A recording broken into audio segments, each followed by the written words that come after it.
Hi, it's Michael with WeCare Online Classes. Today I want to show you where to find projects on a couple of the platforms.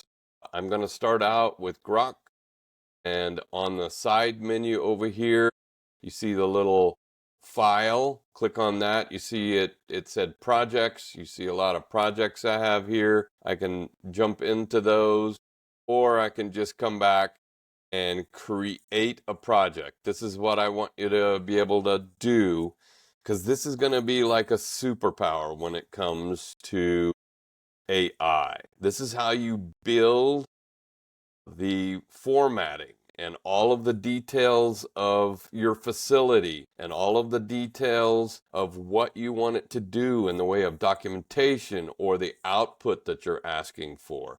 And you can always come back and edit these as well and add to and subtract from it to get it to give you the output that you are looking for. So you give a project name and then give your instructions. Think of your instructions as an extended prompt. This is the stuff you type in to create the documentation, the schedule, the output work that you are trying to get, the activity.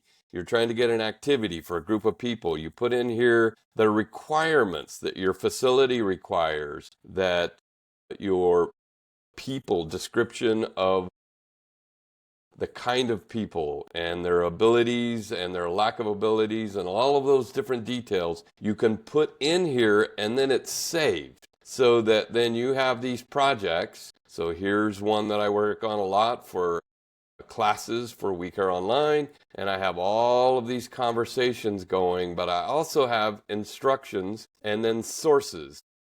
As you'll see on the sources, those are files that you can upload. So you can upload, here you see XML, but you can upload docs, you can upload PDFs, and give more instruction information for what you're looking for in this project. I'm going to switch over to ChatGPT, and in ChatGPT, you have it actually labeled in the side menu projects. You do new project. You type in the name of the project that you would like to be, and I'm just going to do a test one right now. And it comes here, and here are your chats, but here are your sources. This is where you add new files or pictures or anything that it lists out here that you can use. And then the other piece, then you would go to the three dots, go to project settings, and here is where you would give your instructions. Again, all the detail that you would like in the output.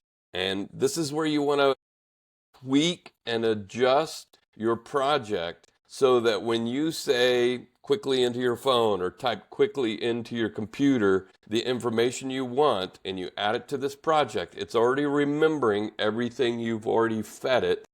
And it makes it a little bit more of a magical output because you've already built the criteria for what you want AI to give you. So this has been Michael Gray for projects and how to make them work for you.